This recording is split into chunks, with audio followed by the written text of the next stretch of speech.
Hello guys, welcome to my channel. कैसे हो आप सब? आई होप आप लोग अच्छे होंगे। तो आज हम इस वीडियो में धार्मिक आंदोलन के बारे में चर्चा करेंगे और इसके 100 प्रश्नों पर उत्तरों को देखेंगे। और बता दें दोस्तों, धार्मिक आंदोलन 6वीं शताब्दी ईसा पूर्व से 4वीं शताब्दी ईसा पूर्व तक चला था। तो वीडियो के अंत तक बने रहें। तो चलिए दोस्तों, पहला क्वेश्चन की शुरुआत करते हैं। जैन परंपरा के अनुसार जैन धर्म में कुल कितने तीर्थंकर थे? तो 24 तीर्थंकर थे दोस्तों जैन धर्म में। त्रिपिटक धर्म ग्रंथ है, तो ये त्रिपिटक दोस्तों बौद्ध धर्म का है। तो दोस्तों, महापरिनिर्वाण की बात करें तो इनका मतलब होता है मृत्यु, और ये कुशीनगर में इनकी मृत्यु हुई थी गौतम बुद्ध जी की। बात करेंगे अगले प्रश्न की। किस शासक ने बौद्धों के लिए विख्यात विक्रमशिला विश्वविद्यालय की स्थापना की थी? तो दोस्तों, विक्रमशिला की स्थापना धर्मपाल के द्वारा किया गया था। इसके द्वारा तृतीय बौद्ध संगति को संरक्षण प्रदान किया गया था। तो अशोक के द्वारा दोस्तों बौद्ध ग्रंथ पिटकों की रचना किस भाषा में की गई थी? तो पाली भाषा में की गई थी। देखते हैं अगला प्रश्न। किस शासक के शासनकाल में नेपाल में बौद्ध धर्म का जब गमन हुआ था? तो ये थे दोस्तों अशोक जी ने नेपाल में बौद्ध धर्म का गमन किया हुआ था। सांची को क्या कहते हैं? तो ये सबसे बड़ा बौद्ध स्तूप है दोस्तों। महावीर का जन्म किस क्षत्रिय गोत्र में हुआ है? तो महावीर का दोस्तों चांत्रिक गोत्र में हुआ था जन्म। बात करेंगे 10वें प्रश्न की। तो महावीर जी के माता कौन थी? त्रिशला उनकी माता थी। गौतम बुद्ध द्वारा अपने धर्म में दीक्षित किया जाने वाला अंतिम व्यक्ति कौन था? तो सुभद्र था दोस्तों। प्राचीनतम विश्वविद्यालय कौन है? तो यह है दोस्तों नालंदा। बात करते हैं 13वें प्रश्न की। तो किस भाषा का ज़्यादा प्रयोग बौद्धवाद के प्रचार के लिए किया गया है?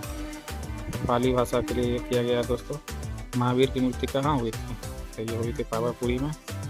जैनियों के पहले तीर्थंकर कौन थे? तो ऋषभदेव जैनियों के पहले तीर्थंकर थे।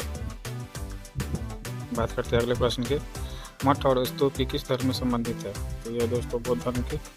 बौद्ध धर्म एवं जैन धर्म दोनों के उपदेश किसके शासनकाल में दिए गए? तो ये दोस्तों बिंबिसार के शासनकाल में दिए गए हैं। गौतम बुद्ध ने अपना प्रथम उपदेश कहाँ दिया गया? तो ये दोस्तों गौतम बुद्ध ने अपना पहला उपदेश सारनाथ में दिया था। बौद्ध धर्म ग्रहण करने वाले पहली महिला कौन थी? तो ये थी दोस्तों प्रजापति गौतमी। बोध गया कहाँ स्थित है? तो ये तो सभी को पता है दोस्तों, बिहार में। जातक किसका ग्रंथ है? तो यह दोस्तों बौद्ध धर्म का ग्रंथ है। बात करते हैं 22वें प्रश्न की। सिद्धार्थ को ज्ञान प्राप्ति कहाँ हुई थी? तो ये हुई थी दोस्तों गया में। सारनाथ में बुद्ध का प्रथम प्रवचन कहलाता है। तो ये कहलाता है दोस्तों धर्मचक्र प्रवर्तन। बात करेंगे 24 प्रश्न की। तो बौद्ध धर्म ने समाज के टैक्स वर्गों पर महत्वपूर्ण प्रभाव डाला। महिला और शूद्रों पर बौद्ध धर्म का बहुत प्रभाव पड़ा था। बात करेंगे 25वें प्रश्न की। तो बुद्ध के गिरित्याग का प्रतीक क्या है? तो ये घोड़ा है इनका प्रतीक गिरित्याग का। गौतम बुद्ध द्वारा विष्णु संघ की स्थापना कहाँ की गई थी? तो कपिलवस्तु में की गई थी दोस्तों। सर्वप्रथम शून्यवाद का प्रतिपादन करने वाला बौद्ध दार्शनिक का नाम क्या है? तो यह दोस्तों नागार्जुन। देखेंगे अगला प्रश्न। महावीर का मूल नाम क्या था? तो महावीर जी का मूल नाम सभी को पता है दोस्तों, वर्तमान उनका मूल नाम था।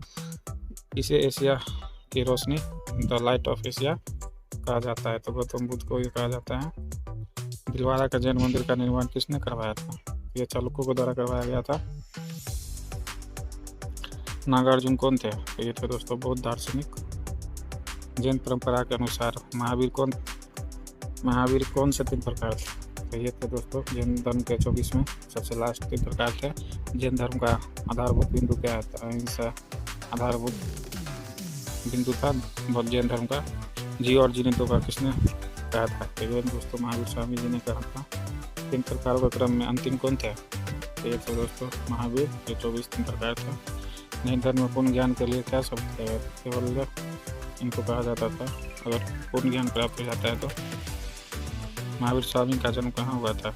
ये हुआ था दोस्तों कुंडग्राम में। कनिष्क के शासनकाल में चतुर्थ बौद्ध समिति सभा कृष्णनगर में आयोजित की गई थी। तो ये थे दोस्तों कश्मीर में कुंडलवन में ये बौद्ध समिति का आयोजित हुई थी। तो ये हुई थी पाटलिपुत्रा में। बात करेंगे 40वें प्रश्न के। अशोक के शासनकाल में बौद्ध समिति किस नगर में आयोजित की गई थी? तो ये दोस्तों पाटलिपुत्रा में की गई थी। किस नगर में प्रथम बौद्ध समिति सभा आयोजित की गई थी? तो ये थी दोस्तों राजगिरी। कौन सबसे पूर्वकालिक जैन ग्रंथ कहलाता है? तो 14 पूर्व जैन ग्रंथ कहलाता है दोस्तों। बात करेंगे 45वें प्रश्न की। आजीवक संप्रदाय के संस्थापक कौन थे? तो ये तो दोस्तों घोषाल जी। भागवत संप्रदाय के विकास में इसका योगदान अत्यधिक था। तो हिंदी यूनानियों का दोस्तों इसमें ज़्यादा योगदान था। भगवान महावीर का प्रथम शिष्य कौन था? तो जयमाली था दोस्तों इनका प्रथम शिष्य। बात करेंगे त्रिरत्न सिद्धांत की, तो ये जैन धर्म से संबंधित है दोस्तों। कौन सा स्थल पार्श्वनाथ से संबंध होने के कारण जैन सिद्ध क्षेत्र माना जाता है? तो यह दोस्तों समेत शिखर। बात करेंगे 52वें प्रश्न की, तो बुद्ध की मृत्यु के बाद प्रथम बौद्ध संगीति की अध्यक्षता किसने की थी? तो महाकश्यप जी ने की थी। बौद्ध और जैन धर्म बहुत इंपॉर्टेंट है दोस्तों। बात करेंगे 53वें प्रश्न की, तो बुद्ध के जीवन काल में ही संघ प्रमुख कौन होना चाहता था? तो देवदत्त होना चाहता था। वासुदेव कृष्ण की पूजा सर्वप्रथम किस प्रारंभ की? तो सातवाहनों ने प्रारंभ की। गौतम बुद्ध ने अपनी मृत्यु के उपरांत बौद्ध संघ के नेतृत्व के लिए किसे नामित किया गया था? तो किसी को नहीं दोस्तों।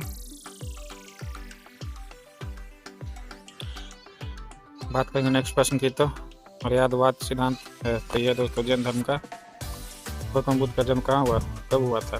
तो ये दोस्तों 563 ईसा पूर्व गौतम बुद्ध जी का जन्म हुआ था। बौद्ध शिक्षा का केंद्र क्या था? विक्रमशिला था दोस्तों। बात करेंगे 62वें प्रश्न की, तो भारत में सबसे बड़ा बौद्ध स्तूप कहाँ स्थित है? सांची का स्तूप सबसे बड़ा है दोस्तों। किस ग्रंथ में सर्वप्रथम देवकी के पुत्र कृष्ण का वर्णन किया गया है?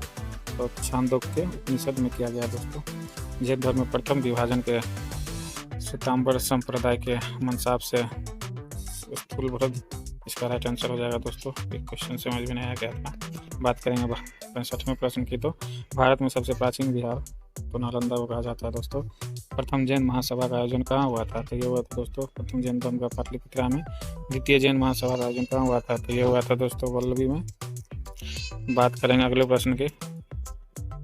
जैन साहित्य का संकलन किस भाषा की लिपि में किया जाता था? तो ये दोस्तों प्राकृतिक और धर्म मागधी में किया जाता था। प्राचीन भारत के बौद्ध मठों में पवन नामक समारोह आयोजित कहाँ किया जाता था? तो वर्षा ऋतु के दौरान मठों में प्रवास के समय भिक्षुओं द्वारा किया गया अपराधों के लिए किया जाता था दोस्तों। बात करेंगे नेक्स्ट प्रश्न की। कश्मीर में कनिष्क के शासनकाल में जो बौद्ध समिति आयोजित हुई थी उसकी अध्यक्षता किसने की थी? तो ये थी दोस्तों वसुमित्र जी ने। बात करेंगे 74वें प्रश्न की, तो अष्टांगिक मार्ग की संकल्पना अंग है। तो यह दोस्तों धर्म चंक्रवर्तन सूत के विषय वस्तु का मिलिंद पंडो राजा मिलिंद और किस बौद्ध भिक्षु के मध्य संवाद के रूप में है? तो यह दोस्तों नागसेन। महायान बौद्ध धर्म में बोधिसत्व अवलोकितेश्वर को और किस अन्य नाम से जाना जाता है? बहुत हार्ड वर्ड सब है दोस्तों। बुद्ध पानी नाम से जाना जाता है। बौद्ध धर्म के महायान और हीनयान संप्रदायों में सर्वाधिक मौलिक अंतर कौन सा है? यह दोस्तों देवी देवताओं का पूजा होता था। जैन धर्म श्वेतांबर एवं दिगंबर संप्रदायों में कब विभाजित हो गया था? ये दोस्तों चंद्रगुप्त मौर्य के टाइम में ये विभाजित हो गया था। बौद्ध संगीतिकों के 4 आयोजकों का सही क्रम क्या है? तो यह दोस्तों अजातशत्रु, कालाशोक, अशोक और कनिष्क। बात करेंगे अगले प्रश्न की, तो 83वें प्रश्न की बात करें तो डैक्स एक त्रिपिटक का अंग नहीं था। जहाँ तक इसका अंग नहीं था दोस्तों। ऋग्वेद में तीन तीर्थंकरों का उल्लेख मिलता है। तो ऋषभदेव और अर्ष्टिन नेमी का उल्लेख मिलता है। महावीर ने जैन संघ की स्थापना कहाँ की थी? तो पावापुरी में की गई थी दोस्तों। महावीर की मृत्यु के बाद जैन संघ का अगला अध्यक्ष कौन हुआ है? तो ये हुआ दोस्तों शूद्रम। अनुवर्त शब्द किस धर्म से जुड़ा है? तो ये जैन धर्म से जुड़ा है दोस्तों। जैन धर्म कल शुद्ध से रचयिता है। तो यह दोस्तों भद्रबाहु। बात करेंगे अगले प्रश्न की दोस्तों। लास्ट 10 क्वेश्चन देख लेते हैं, तो वीडियो को लास्ट तक बने रहें। परिशिष्ट पर्व जो कि जैन धर्म से संबंधित रचना के रचयिता हैं, तो यह दोस्तों हेमचंद्र। किस जैन रचना में 16 महाजन पदों का उल्लेख मिलता है? तो भगवती सूत्र में मिलता है दोस्तों महाजन पद का उल्लेख। बात करेंगे 92वें प्रश्न की, तो जैन तीर्थंकर पार्श्वनाथ द्वारा प्रतिपादित 4 महाव्रतों में महावीर स्वामी ने 5वें महाव्रत के रूप में क्या जोड़ा था? तो ये दोस्तों ब्रह्मचर्य को जोड़ा गया था 5वें के रूप में। जैन धर्म को अंतिम राजकीय संरक्षण किस वंश के शासकों ने दिया था? चालुक्य वंश के के राजाओं के द्वारा दिया गया था। वहाँ महात्मा बुद्ध किस क्षत्रिय कुल के थे? तो ये शाक्य कुल के थे दोस्तों। बुद्ध में वैराग्य भावना इन 4 दृश्यों के कारण बलवत्ती हुई है। तो ये हुई है दोस्तों बूढ़ा, रोगी, लांस और सन्यासी। बात करेंगे अगले प्रश्न की। बुद्ध ने सर्वाधिक उपदेश कहाँ दिए हैं? तो सावित्री में सबसे ज़्यादा उपदेश दिए हैं। सॉरी दोस्तों, तो बुद्ध ने सावित्री में सबसे ज़्यादा उपदेश दिए हैं। बुद्ध रचित जिसे बौद्धों का रामायण कहा जाता है, इसके रचनाकार कौन होते हैं? अशोक और सदोष। इसके रचनाकार। महाविवाद शास्त्र के रचयिता कौन होते हैं? दोस्तों वसुमित्र। बात करेंगे अगले प्रश्न की। कौन सी बौद्ध रचना गीता के समान पवित्र मानी जाती है? तो धम्मपद गीता के समान पवित्र माना गया है दोस्तों। बौद्ध धर्म में भावी बोधिसत्व या भविष्य के बोधिसत्व किसे माना गया है? तो ये दोस्तों मित्र। किसके समय में बौद्ध धर्म स्पष्ट 2 स्वतंत्र संप्रदाय हीन और महायान में विभाजित हो गया था? तो कनिष्क के समय में ये विभाजित हुआ था। बात करेंगे अगले प्रश्न की। योगाचार या विज्ञानवाद के प्रतिपादक कौन थे? तो ये थे दोस्तों मित्रनाथ। बात करेंगे 110वें प्रश्न की। यहाँ स्प्रिंट हो गया दोस्तों। भारत से दक्षिण की ओर के देशों में बौद्ध धर्म का कौन सा संप्रदाय प्रचलित हुआ था? तो हीनयान दोस्तों ये प्रचलित था भारत के दक्षिण देशों में। भारत के उत्तर की ओर देशों के बौद्ध धर्म का जिस संप्रदाय का प्रचलन था उसका नाम है दोस्तों महायान। तो दक्षिण की बात करें दोस्तों तो हीनयान हो जाएगा, और उत्तर की बात करेंगे तो दोस्तों महायान हो जाएगा। बात करते हैं अगले प्रश्न की। बौद्ध धर्म का मूलाधार क्या था? 4 आर्य सत्य था दोस्तों। तो किसी को पता होगा तो दोस्तों कमेंट बॉक्स में 4 आर्य सत्य बताएं।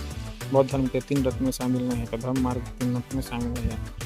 बौद्ध धर्म को भारत में अंतिम राज्य के संरक्षण किस वंश के शासकों ने किया था? तो बंगाल के पाल वंश ने किया था दोस्तों। बात करते हैं अगले प्रश्न की। अनेकतावाद जिसका क्रूर सिद्धांत एवं दर्शन है? तो यह दोस्तों जैन मत का। महान धार्मिक घटना महाभिषेक किसके समय थी? तो किसके लिए की जाती है? तो ये दोस्तों बाहुबली। देखेंगे अगला प्रश्न। सॉरी दोस्तों, वो घातक वो आध्यात्मक बौद्ध साहित्य जो बुद्ध के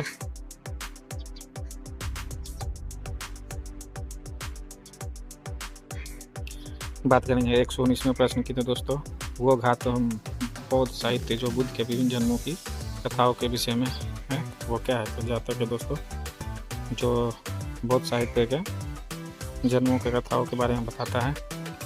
जैन दर्शन के अनुसार सृष्टि की रचना एवं पालन पोषण। इसका राइट आंसर हो गया दोस्तों सार्वभौमिक शक्ति से जुड़ा है। कौन सा बौद्ध पवित्र स्थल निरंजना नदी पर स्थित है? तो बोध गया दोस्तों निरंजना नदी पर स्थित है। बात करेंगे अगले प्रश्न की। गौतम बुद्ध का गुरु कौन था? तो दोस्तों अल्लाह कलाम जी इनके गुरु थे। राजगीर, वैशाली और पाटलिपुत्र में कौन सी एक समानता है? तो ये वो स्थान है जहाँ बौद्ध संगति हुई थी दोस्तों। बुद्ध ने अपने जीवन के अंतिम वर्ष ऋतु कहाँ बिताए? तो कुशीनगर में दोस्तों बिताए थे। बात करेंगे लास्ट 3 क्वेश्चन की। तो अशोकराम विहार किस स्थान पर स्थित है? तो यह दोस्तों पाटलिपुत्र में स्थित है। ऋग्वेद में किन 2 जैन तीर्थंकरों का उल्लेख मिलता है? तो ऋषभदेव और अष्टनेमी का उल्लेख मिलता है। महावीर ने जैन संघ की स्थापना कहाँ की थी? तो यह पावापुरी में की गई थी। तो दोस्तों हमने धार्मिक आंदोलन से रिलेटेड सभी 130 प्रश्नों को देख लिया है, और बात करेंगे अगले वीडियो की। तो ऐसे ही आपको अच्छे वीडियो देखने के लिए हमारे चैनल को सब्सक्राइब करें, और अगर प्रोनाउंसिएशन में थोड़ा मिस्टेक हो गया और दोस्तों इसके लिए क्षमा चाहते हैं, क्योंकि एक ही बार में शूट करना पड़ता है इसलिए हो जाता है, और हम एक नया यूट्यूबर है। तो आप लोग सब्सक्राइब करके हमें मोटिवेशन करें ऐसे ही वीडियो बनाने के लिए। तब तक के लिए दोस्तों बाय। आपका दिन शुभ हो। जय हिंद, जय भारत।